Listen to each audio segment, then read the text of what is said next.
Paskutinis kelinys klausimas, ar mes atiduosime mergaitę. Jūs tik tai pagalvokit, mylėjusi, dabar man kažkaip, žinot, dėliojasi visas tos grandinėlės. Kas yra vaiko teisių apsaugos kontrolierė? Moteris išdrįsusi pasakyti tiesioginėme eteryje viešai, kad vaikus kartais atplėšia nuo motinos, jeigu motina yra alkoholikė. Nu, tai šiuo atveju mes turim tokią motiną, kad jos tikrai reikia atplėšti, bent jau mano nuomonė. Tai jinai viskas teisingai pasakė. Kartais reikia atplėšti nuo motinos, kuri yra, bent jau kol pedofilijos, kol nėra išsiaiškinta šitą pedofilijos bylą, jinai visai teisingai pasakė, reikia atplėšti nuo motinos. Tik tai jinai supainiojo gal. Bet Rūta, jūs tikit, kad šitas klanas išsiaiškins nuoširdžiai šitą bylą, kada prokurorai surašo, kad gulėjo ūsas nuogas, Stankūnaitė nuoga, mergaitė buvo, net jeigu nieko mergaitė nedarė, bet ar normaliai, ar jūs, atsiprašant, su vaiku ten būsite kartu? Stankūnaitis, bet tai tik tai vaiko kalbos. Ne, palaukit. Tik ką neseniai, vakar kalbėjausi su specialistu, 150 pedofilijos bylų. Sekundėlę, su kokiu specialistu? Psichologu kokiu nors? Būtent policijos darbuotojų, kuris veda bylas ir 150, vakar kalbėjomės Kaune, 150 bylų maždaug būna pedofilijos į metus Lietuvoje. Tik mažiau mes apie jas žinome. Tai ne tiek ir mažai. Tai vat neseniai vienas buvęs Šiaulių prokuroras irgi buvo nuteistas labai rimtai dėl to, kad su podukra turėjo reikalų. Bet ir tik vienas buvo įrodymas. Jos dienoraštį užrašė, mama pamatė, nuėjo ir jį pasodino. Ir ne tik, kad pasodino, po 2/3 atbuvimo termino, net prašė paleisti, teismas pasakė, ne, negalima. Tai vat pavyzdžiai netgi iš mūsų lietuvėlės. Bet dar šitam reikalė, tu klausė, ar čia pinigai nemažu. Čia didžiuliai pinigai.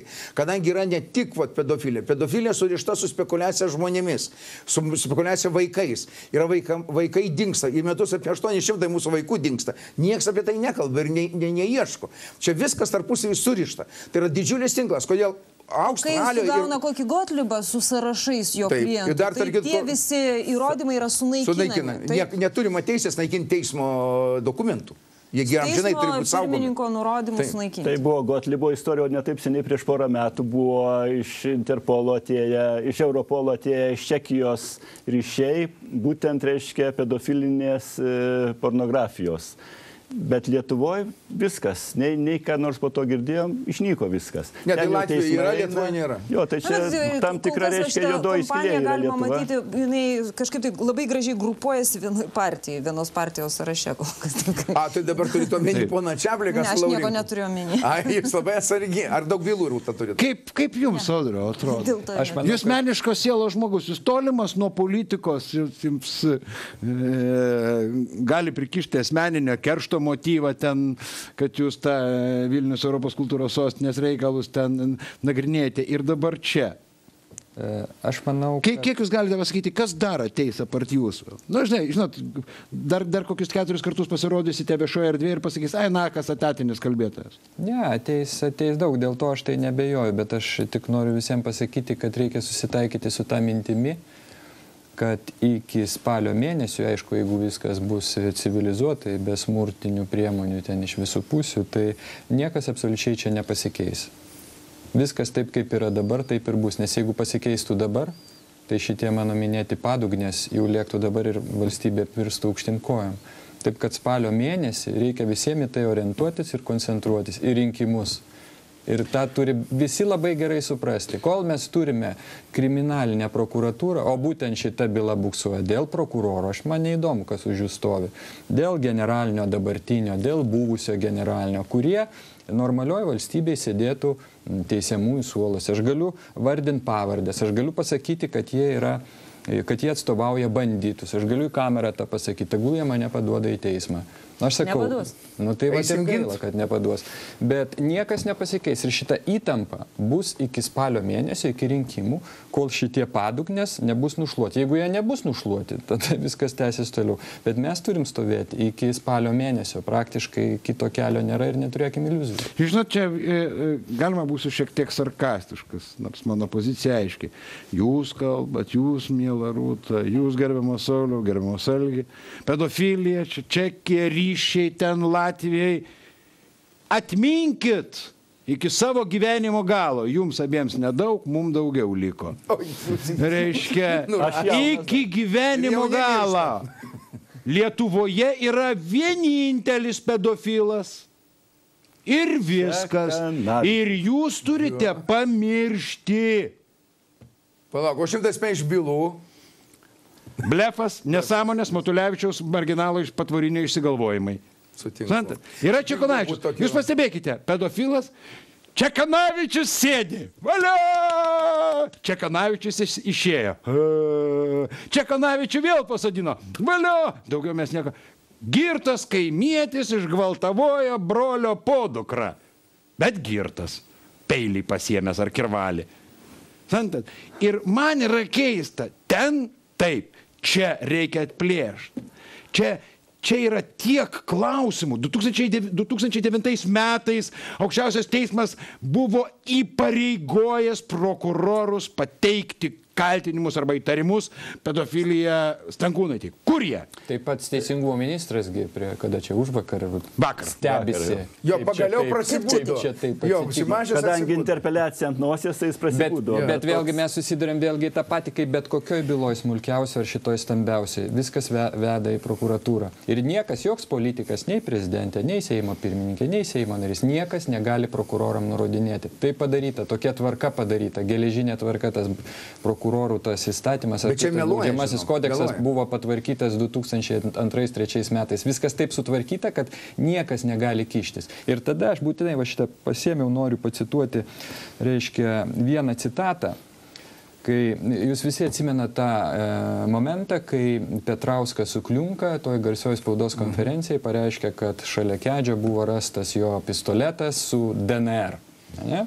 Jie tą paskelbė labai iškilmingai ir po to praėjo kiek laiko, išaiškėjo, kad tai visai ne Kedžio DNR ir taip toliau. Bet jie tą paneigė tik po 4 mėnesių. Tada mes kreipėmės į generalinę prokuratūrą, prašydami iškelti, aišku, baudžiamą bylą už šmeižtą ir melą. Tai ką atsakė prokurorai? Atsakydami reikalavimą pradėti ikiteisminį tyrimą dėl minėtų prokurorų paskleisto šmeižto ir melo, pažymėtina, kad prokuroro Petrausko teiginiai, kurios vėliau generalinė prokuratūra paneigė, bei prokuroro Kliunkos teiginiai negali būti laikytini šmeižtu. Kitaip tariant, prokurorų paskleistas šmeižtas ir melas negali būti laikytini šmeižtu. Prokurorai nešmeižia. To viskas pasakyta. Mes turim reikalą su padugnėmis. Aš nevadinu padugnėmis prokurorų. Jie dirba savo darbą, jie turėtų sėdėti, kaip minėjau, teisiamųjų suoluose. Bet kas jiems vadovauja ir nurodinėja, jie yra patys tikriausiai padugnės. Tai čia yra faktas kaip blynas. O koks tikslas? Patenkinti savo iškreiptus gyvuliškus poreikius? Čia yra vienas dalykas, ko ponai po visų šitų darbų, kaip jisai sakė, iškreipėliškų, ko jie linksminas. Kiekvienas turi savų poreikių, kaip sakė Vladas Beleckas, aiškindamas, kaip pas juos Kaune tvarkydavos reikalus. Pasitvarkai biznio reikalus. Tada tau reikia, kad teisėjas kažkokiu tai tau reikaliuką patvarkytų, ten nepasodintų ko nors. Tu jam teisėjas myli berniukus, nuvedi berniuką. Ten dar viskas yra taip ūkiška, paprasta, bet ne tai esmė. Tie žmonės tiesiog, ir čia yra labai svarbu, jie vagia iš mūsų valstybę.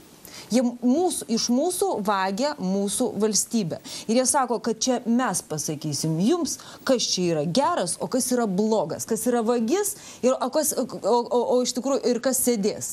Ir jie, būtent jų teisė yra. Ir čia jie pasakys, kas čia yra auka, kas čia yra mama. O aš jeigu manau, kad, pavyzdžiui, aš manau, kad mama yra tiesiog prostitutė, kuri kažkada tai, bet aš nekalbu, neminiu konkrečių pavardžių. Bet jeigu aš manau, kad mama yra prostitutė, kuriai merginosi kažkoks tai storas dėdė, turintis politinį užnugarį. Ir jinai tada pakišo savo vaiką, nes jai nebuvo simpatiškas, basturas buvo. Gal ne tas, žinai, pavargo moteriškė, pakišo vaiką. Tai bet jie pasakys mums, kad tai yra normalu ir mes tai mamai atiduosim dabar kažką tai, ne? Jie pasakys, kad tu kalbi nesąmonės. Tu šmeiži? Ne, aš šiuo atveju nekalbėjau apie ponę Stankūnaitę, aš kalbėjau hipotetinę situaciją. Suprantu, dabar reikia atsargiai kalbėti. Aš atsiprašau, aš noriu pasakyti, mes kalbam apie tą faktą kaip blogai, bet iš tikrųjų, ką galima padaryti. Ir padaryti galima 2 esminius dalykus, ką pratęsiant ką Audrius sakei, kad iš tikrųjų žmonės turim stovėti labai rimtai, nes tai yra Justino Marcinkevičiaus Lietuva, tenai Garliavoj. Ir kiek galiu ten nuvažiuoju ir nuvažiuosim visi ne kartą. Bet esmė dar kita. Mes turime padaryti labai paprastą dalyką. Kokiu būdu padarysim, tai reikia tartis. Reikia valstybėje turėti valstybės tribunolą, kuris visą šitas padugnes vieną kartą nuteis ir pasodins. Nėra kito kelio. Antrai, viskas, tada važiuokime čia visi. Važiuokime čia visi. O ką daro? Taip, O ką daro? Važiuoja, jie ir nori, jie iš tikrųjų naikina Lietuvą. Ar jūs Stalinas nesunaikino tiek Lietuvos, kiek sunaikino šitie niekšai. Juk tai specialiai daro. Tai iš tikrųjų tie, kurie va šito istoriją šaukia, negriaukit valstybės pamatų, nestovėkit tenai prie tos tvoros, tai jie yra tikrieji mūsų valstybės griovėjai, nes jie nustumė nuo valstybės reikalų visus žmonės, visus piliečius, kurie iš tikrųjų ir turėtų valdyti šitą šalį. Jie užgrobė valdžią, padaro tokią pusiau kriminalinę oligarchiją kažkokią ir varo visus iš Lietuvos. Jie griauna valstybę. Ir dabar žmonės atėjo laikas atsiimti tą valstybę iš šitų oligarchų ir korumpuotų. Nebėra kam atsiimti. Dar porą milijonų turim, nu. Turim dar porą milijonų. Ne, tai tie žmonės jau jie žino. Žinai, jeigu tas supratimas neteis per širdį šitoj vietoj, tai ateis per kišenę. Kada, žinai, kada reikės 6 litus už benzą mokėti, kada reikės... Taip, o reikės. Todėl, kad taip yra patvarkyta Lietuvoje. Kada reikės Zokui mokėti su Rubikonu po 1500 už šildymo mėnesį. Irgi reikės. O šita minimali alga yra 900 litų. Vat, ir kai nebus ko ėsti, tai lietuviai tie jau galų gale, kurie dabar čia rymo ir žiūri, o kaip čia laimė, o kas laimės, o prie tų laimėtojų mes ir prisijungsime, būsime lojalūs. Čia yra, mano supratimu, dar viena paralelė. Lygiai taip pat, va, tie, kurie sako, kad, žinai, čia pasižiūrėsim, kas čia labai neaiškiai byla, čia tai viskas neaišku, kas ten, žinai, pedofilas, kas ne pedofilas, tai lygiai taip pat elgėsi tie, kurie sėdėjo ir žiūrėjo, kaip jų kaimynai ištrėmė, kaip jų giminė ištrėmė ir galvo, vat jeigu aš paskūsiu ir pabūsiu krūmuose, manęs nifiga. Aš stabdau balsavimą, Audriau, jūsų dar pamastymai. Nu, pamastymai, naudodamasis progą, aš norėčiau būtinai paminėti vis tik visos būtent šitos istorijos ir aplamai visos šitos valstybės modelio pagrindinį dirigentą, tai Valstybės saugumo departamentą. Yra toks vienas aukštas viešas pareigūnas Aidis Meželis, kaip dabar išaiškėjo, kad jisai Meželis, kurio niekas negali pamatyti. Jo vardas figūruoja toj... Valdas Vasiliauskas buvo išspausdinęs TV portale. Jisai buvo. Mes paklausėm pono Anušausko, gynybos komiteto pirmininko, gal jūs galite atsivesti, nes ką parodė, tai nieks jo nematė, nieks nežino. Tai Anušauskas atsakė, kad jis irgi negali, bet padirbėti tarp visuomenininkų ir saugumo paštininkų, kad nunešti mūsų klausimą. Nors teismas įpareigojo išviešinti tą Meželį. VSD pralošė mum tą teismą, bet mes jau jo nematom kiek metų. Tai yra stebuklai, tai yra organizacija, kuri ir yra iš esmės karinis tribunolas, bet atvirkščiai. Atvirkščiai. Ir ta mergaitė dabar yra tas akmenukas, žirnelis. Tai simbolis praktiškai tapo mūsų visos šitos valstybės ir viso gyvenimo. Čia ir viršūnė šito. Žinot, mėlieji, aš galiu paskelbti rezultatus. Paskelbk, įdomu. 3,5 tūkstančio, kad mes netiduosim tos mergaitės. Tai labai gerai. Bet yra 150, kurie sakė, ja. Bet jie kostiumai. Mėlieji, su mūsų rėmėjas uždaroji metalo forma. Šita laida buvo tokia, žinot, neordinari, aktorius, režisierius, tyrėja, žavinga moteris ir mama. Patvarės politika. Man tai nepykas čia žiniasklaidos, kad čia. Ir Saulius Toma, jums leidus, aš tą mūsų simbolį atiduosiu Tomai. Netikėta. Nu tai nieko savo. Jis nepateks nei į Seimą, suės jį, primins jam Lietuvos Aido pinigus, kalėjimus, žaliakės ir taip toliau. Ir dar pasakys, kad, žinai kaip Sauliau pasakys, familiariai dabar sakysiu, nu ir durnas, kad tu ten važinėjai, bet širdį, žinai, kaip bus garbinga. Man bus ramu. Ačiū. Čia pačiam jums. Ačiū. Čia nuo mūsų visų. Žinot, kas yra baisiausia šitoje visoje istorijoje? Jie dabar gali pasakyti, kad tie padugnės, tai yra aš, Audrius, Rūtas, Saulius, Algis, Naudojamės mergaitę, norėdami išviešinti arba susidoroti su nakui neparankiais prokurorais ir teisėjais. O kur jam Ir taip toliau. Na, va, jisai čia taip sakė. Tačiau žinot, kame yra problema? Nepaduoda jo į teismą. Įsivaizduokite tokį daiktą. Čia vat kur yra tikriausia sąmokslo teorija. Mėliai, netiduokim tos mergaitės, netiduokim. Sauliau, Seime, šauk, rėk, įrodinėkim tiem savo frakcijos draugeliam, tradicinės šeimos puoselėtojam ir saugotojam. Žinot, kame yra įdomus dalykas? Vat kur sąmokslo teorija. Mes prasistumsime energetikos projektus. Mes su Matulioniu priešakyje padarysime 100 milijoninės taikos sutartis su nelegaliais statytojais. Kiek kainuoja Ara žemėje Preiloje prie pat Marių? Daug. Nekalbėkime, taip. Kiek kainuoja Šimaičio ten tie visi dalykėliai? Kiek elektra pas Garbaravičius kainuoja? Tai va, suprantat, kiek elektra tenai kainuoja, kiek tenai. O mes leisime jums numarinti šitą bylą, kad neišlystų galimos pavardės BK, DK, AS, PC, TT. Taigi laisvalaikio reikalai žmonių. Žinote, jeigu, kaip sakė Audrius, mes pralošim, tai tada neliks Sauliaus Tomos, Algio Matulevičiaus, Arno Klivečkos, Audriaus Nako, Rūtos Janutienės.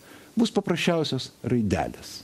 AN, RJ, SS, AM ir AK. Iki kito ketvirtadienio, mėlėjai. Ačiū.